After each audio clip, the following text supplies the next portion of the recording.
Your problem with Dying Light 2. What is the problem? Is it as broken as Cyberpunk? No, I don't think so. It does have bugs of its own. What the fuck? But it's certainly not that bad. Then what possibly could be the problem? Before I continue, I should state, I am a huge fan of the first Dying Light. With that said, after about 20 hours of playing Dying Light 2, I believe I finally found the problem. I couldn't put my finger on it at first, but I think I know now. Everyone has been saying that Dying Light 2 has felt a bit off. If at any point you disagree or want to elaborate on what I'm saying, please leave a comment down below. I genuinely enjoy discussing games with anybody and everybody. Before I establish what I believe to be the problem with Dying Light 2, let me tell you what I did like about the game. Okay, can we appreciate this goddamn graffiti real quick? Speaking of liking things, did you know that there's a limited time offer that expires in about, let me check, never, to like this video and subscribe to this channel? What did I like about the game? Turns out the answer is a lot. Parkour will probably be a hit or miss for you. Some people say it's too floaty, but personally, I think the parkour is a huge improvement on their last parkour system, which I thought was perfect before. Stamina makes a return. Be careful not to run out while climbing or you will fall. Somehow this time around, they even added more things for you to traverse the environment with. It feels like they give you more control in this game than they did in the first one. They even kept in the hyper-realistic fall damage. So, see that car over there?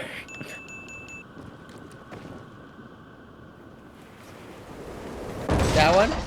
As everyone knows, even if you fall out of a plane, as long as you land on a car, you'll be okay.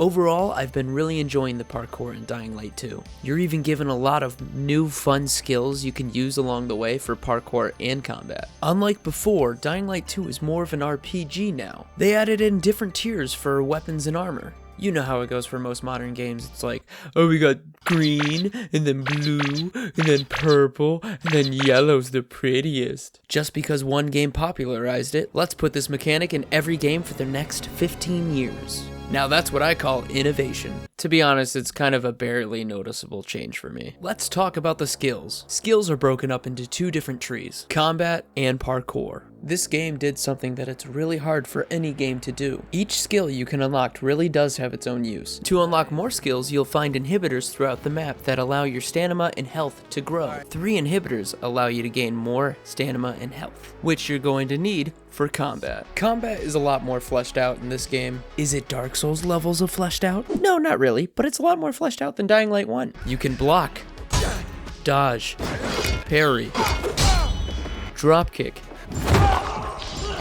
and so much more. Kill the zombies, and then 2 people distract the big guy. It's a lot more fun. Combat isn't as easy as it is in the first game, but I think that it's certainly more entertaining when encountering infected or other humans.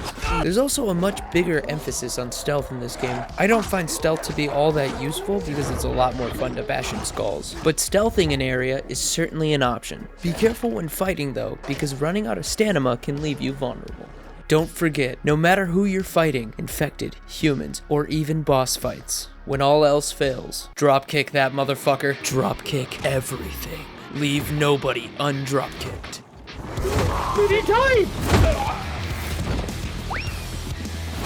I got it. Hit him far. Yes! Oh my god, he hit my roof! Whoa, I'm sorry. That got out of hand. Anyway, the variety of setups for all the side quests is fantastic. I haven't beat the game yet, but I can tell you, I haven't played a single boring side quest yet. None of your business! Sorry about her. You think life is hell on earth now? You wait and see how I make you feel if Theodore comes to any harm. All of them were very intriguing in their own way. Some would say that their stories are rewarding as well. You deserve a reward. Do you wish Oh, Lola God, to please, reward no. you with a song? Sure, why not? No. I slip and Oh my god, why'd you This do is a this? mistake. See, I tried to help. For the most part. We gotta talk to her again. No. This time around, Dying Light 2 allows players to make choices during quests. Now, based on your colorful description, sounds like you enjoy it. He'll be fine. Later. Oh, that was like us backing out of the quest. Here you get to make all the choices you want. It may not be as fleshed out as Witcher 3 and the choices you can make in that game, but it's still a welcome change to the series. Every side quest I came across would pique my interest. I'll give you a honey if you go find my wife. She's an old lady, lives in a house made of glass. As well, each of the endings of all the side quests had interesting twists and turns that kept me interested to the end. What do you think is the first step in loving yourself? Whoa, wait, what? Whoa, that's a big Wow. question. Before I say this next thing, keep this in mind, hindsight. I still haven't finished the game, but I don't think the main story is as bad as everyone else is saying it is. So far, I'm enjoying it. People complain that it feels like you're bouncing from character to character, but that's exactly what Aiden is doing, traveling from point to point with the single goal of tracking down his lost family. Mia, did you know a girl named Mia? Mia? No. Who's Mia? She's my sister. He's using leads from bouncing from character to character to get closer to his goal. Where is she? Again, I haven't finished the game yet, so maybe I'll make an update video with a changed opinion. I feel I must defend Aiden as well. People claim that he's boring without personality, but I disagree. Aiden's personality feels like it's being shaped around the choices he makes. Are you some kind of spiritual guru trying to recruit me? His voice and lines do carry some amount of weight and emotion. Do you have nightmares about what he did to us? All the time. That's why I want to kill the fucker. I think Jonah Scott brings a little bit more character to Aiden than he did when he voiced Crane in Dying Light 1. Well, if she's alive, she must be pouring herself for water somewhere in the city. What? Not that I'd blame her. What are you saying? Fuck you! Whoa, Gajo. Sign of the times. The world we live in. Aiden is an absolute badass who doesn't take shit from anyone, and I like that in a zombie apocalypse survivor game. I feel his personality fits the attitude of an actual pilgrim. And now we don't need you. So, give them to us. 3 I against ain't 1? giving him shit. I like those odds. Are we actually gonna fight them? I wanna fight Dude, them. I will fight them. Let's fight. I'm I not counted splitting shit. 5 corpses. There's also been some minor gameplay tweaks that I really like. There's a lot more to do in the game now. You have side quests, encounters, parkour challenges, combat challenges, dark zones, quarantine zones, bandit hideouts, oh boy, you name it. There will always be something to do in Dying Light 2. Unless if you're a completionist like me, one day you will run out of things to do. Much like last time, scavenging for upgrade parts or crafting materials is a big part of the game. Rooftop encounters are awesome little stories that expand the lore of Dying Light. But the pilgrim, she insisted that we wait until morning. Something moving in the camp woke me in the middle of the night. I saw the pilgrim slinking into the woods with our meds.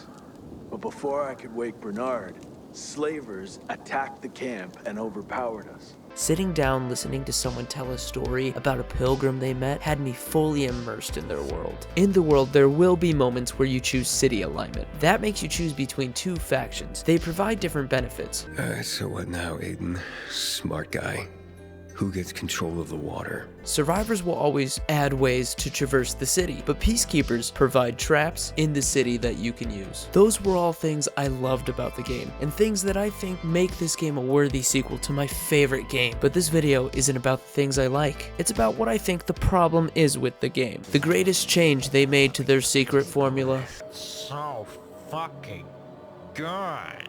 The problem with Dying Light 2 is, well, it's the Dying Light part. Let's talk about nighttime. In the first game, nighttime was something to be truly feared. Sometimes it would be pitch black dark, and volatiles would be out everywhere looking for you. Getting chased by a volatile was different from being chased by a group of running zombies. Volatiles were truly terrifying, and they are what made Dying Light 1 so much fun. Surviving at night felt like a challenge. It was terrifying, and it's my favorite part about that game. But in Dying Light 2, yeah, kiss those volatiles goodbye. Volatiles no longer come out at night.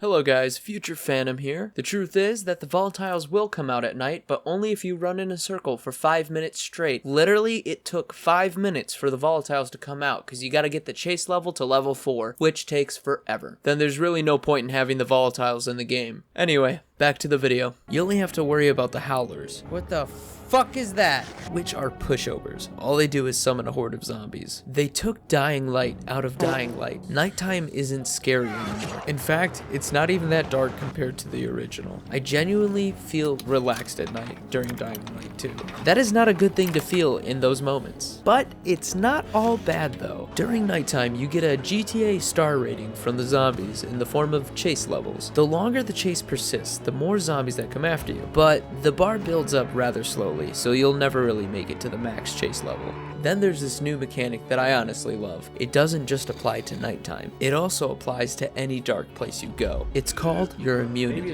Aiden is infected. If he stays in the dark for too long without a UV light, he will turn.